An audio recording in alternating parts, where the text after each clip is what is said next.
What is the creepiest thing you have seen in the woods or elsewhere? I was driving home after an extremely late night at work. I lived in the middle of nowhere. About a mile before I got there, a woman covered in blood jumped out of the woods into the middle of the road, screaming. I panicked and went around her, then slammed on the brakes to help. Her boyfriend had beaten her and was currently chasing after her in the woods. I got her in my car and called the police. They met us at the hospital because I told them there was no way I was waiting on the side of the road when he was coming. Went on a mountain hike in Transylvania with a group of friends from school, and way up, after maybe 12 or 14 kilometers of trekking, we saw a house. It was in the middle of nowhere. It had a barn with a few animals, a couple of cows, chickens, etc. As we get closer, we see a few people, a car, and 5-6 women.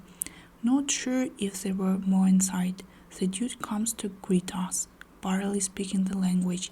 We had a hard time understanding what he was saying.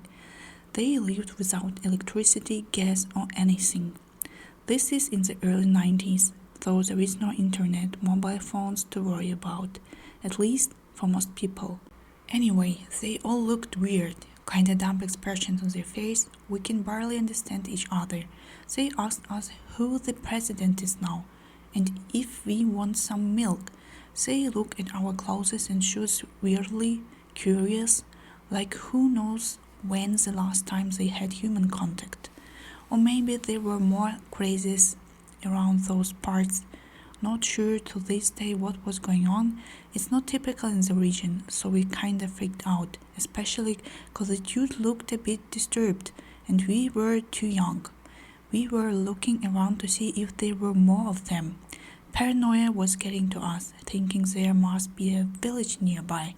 What was also weird was that all the women kept their distance and never got close to us, like he was guarding them or checking us out to see if it's safe for them.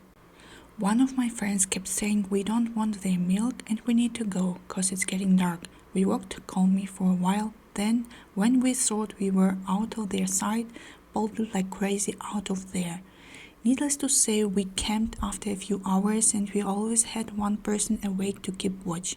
We told people who were living in the villages near that area about the mountain people, and they didn't believe us. They said nobody lives there, up in the mountains. I remember watching the news covering such places where landlines, phone lines didn't reach